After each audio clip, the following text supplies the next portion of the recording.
You ever get sued by someone who doesn't even have the right to tell you what color your mailbox should be? Yeah, that happened.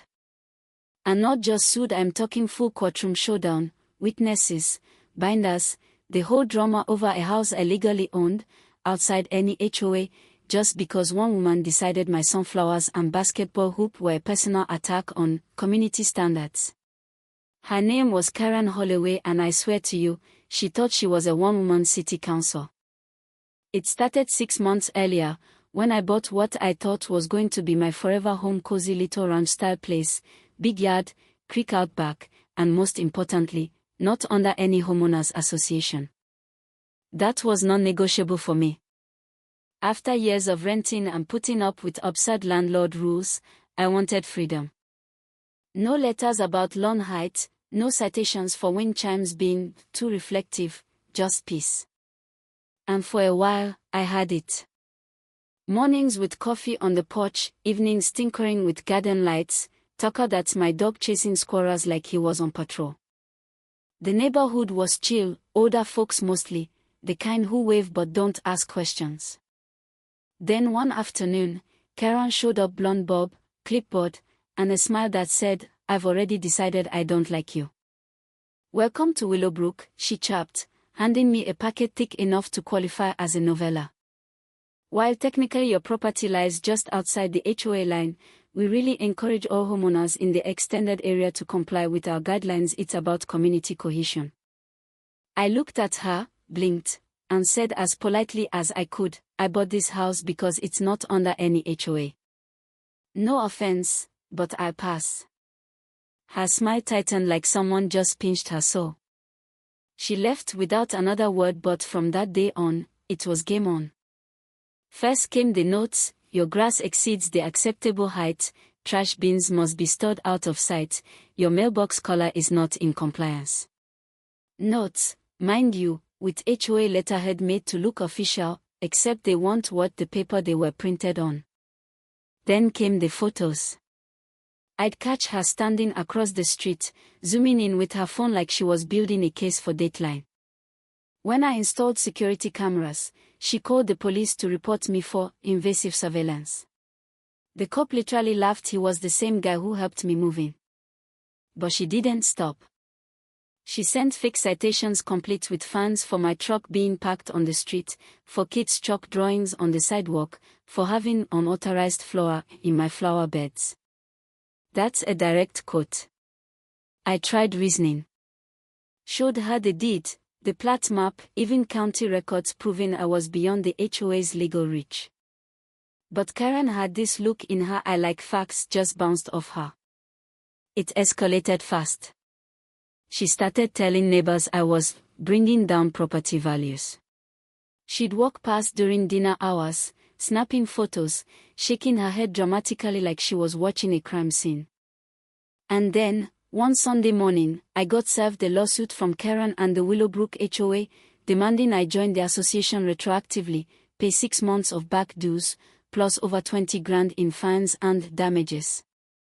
She actually sat in her car across the street, watching as I read the papers, sipping a green smoothie like she was enjoying brunch with Kama. I won't lie, I was pissed. But I wasn't panicked. See, while Karen was out building her binder collection and printing violation forms, I'd been building something to a bulletproof case. I had certified property records from the county, legal documents dating back to the neighborhood's original development, and the smoking gun, a survey map showing the exact boundary line, with my lot clearly outside of it by nearly 250 feet. I didn't hire a lawyer. I didn't need to. I just needed a judge with a working pair of eyes. The morning of the hearing, the courtroom was buzzing. Karen strutted in like she was about to give a TED talk, dragging 3 binders and a legal assistant who looked more like a cousin doing her a favor. She gave this long speech about visual unity, neighborhood sanctity, and how I was willfully endangering the social fabric. She even used the word rogue homeowner. When it was my turn, I walked up with one folder. Just one.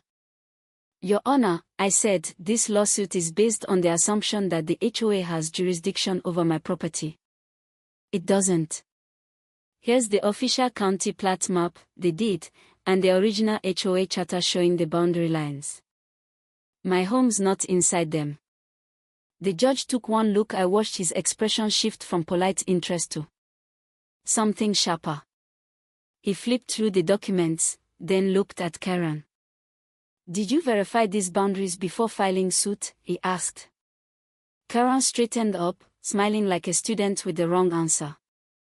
Boundaries are fluid when it comes to community responsibility. This is about standards. That's when I knew she was done. The judge leaned back, sighed, and said, "This court recognizes legal jurisdiction, not interpretive feelings about neighborhood cohesion. The HOA has no authority over this property. Case dismissed with prejudice." Boom. Karen stood frozen, lips parted, eyes darting between her binders like maybe the answer was hiding under a tab divider. It wasn't. The judge added, "And this is where it got good. Further attempts to enforce non-applicable HOA rules on non-member properties could be deemed harassment and subject to legal recourse." I walked out of there calm, no gloating, just nodding at the neighbors who showed up in support. But later that night, I put up a new sign in my front yard, big, wooden, painted by hand, "Not in your HOA. Keep walking." The next morning, Karen drove by real slow. I waved. She didn't. Over the next few weeks, I heard things that she'd resigned as HOA president, that some board members were distancing themselves, even a rumor that homeowners were asking for refunds on their dues. But the best part? Folks started coming by, neighbors I'd barely spoken to, thanking me. Turns out, I wasn't the only one she'd harassed. A retired couple a block away had been threatened over unauthorized porch furniture. A single mom down the street was fined for letting her kids bike lean against the garage. None of them knew they were outside the HOA. They just assumed Karen was telling the truth. I helped them pull records. Showed them how to get plat maps. Some were furious. Others just relieved. But all of them realized this woman wasn't about rules. She was about control. And here's the twist: one of the new folks I helped was a quiet guy named Leo, ex-military, real humble. Turns out, he was a licensed surveyor. He offered to create a public boundary map for the entire block, free of charge, so no one could be tricked again. Karen accidentally built herself a resistance movement. So now I'm asking you, where do we draw the line? When does community enforcement become bullying in a cardigan? What happens when people in power forget the law in favor of neighborhood harmony? Drop a comment. I want to hear your take. Ever had an HOA go too far?